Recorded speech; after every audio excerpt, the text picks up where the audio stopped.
Pemirsa, Presiden Joko Widodo menerima sejumlah pimpinan Bank Dunia di Istana Merdeka.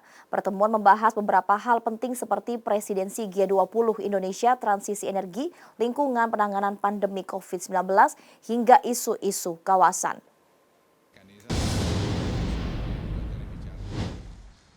Para pimpinan Bank Dunia yang datang antara lain Axel van Trotsenburg selaku Managing Director of Operation, Manuela Vivero selaku Vice President East Asia and Pacific Region, serta Satu Kahkonen selaku Country Director Indonesia.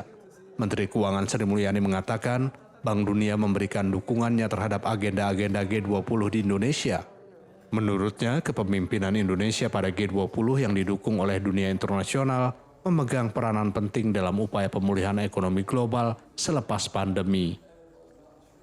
Dari operasi Bank Dunia memberikan support terhadap agenda-agenda G20 di Indonesia, baik itu menyangkut kondisi proyeksi ekonomi dunia yang tentu di satu sisi ada pemulihan tapi banyak negara yang masih tertinggal.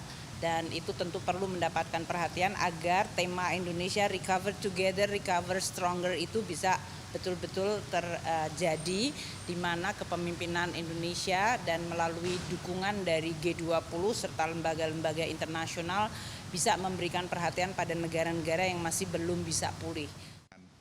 Dalam perbincangan juga dibahas mengenai bagaimana Indonesia bisa menjadi contoh penerapan transisi energi, komitmen untuk melaksanakan komitmen Paris, hingga menurunkan karbon sesuai dengan Nationally Determined Contribution NDC Indonesia. Namun untuk mencapai ambisi net zero di dunia, Indonesia memerlukan dukungan internasional, terutama dalam hal pendanaan dan kerangka kebijakan. Pembicaraan juga membahas ketahanan pangan dunia. Sementara dalam bidang lingkungan, Bank Dunia juga memberikan dukungan untuk program penanaman kembali mangrove di Indonesia. Dalam pertemuan tersebut juga dibahas mengenai beberapa isu kawasan, seperti situasi di Myanmar dan masalah kemanusiaan di Afghanistan.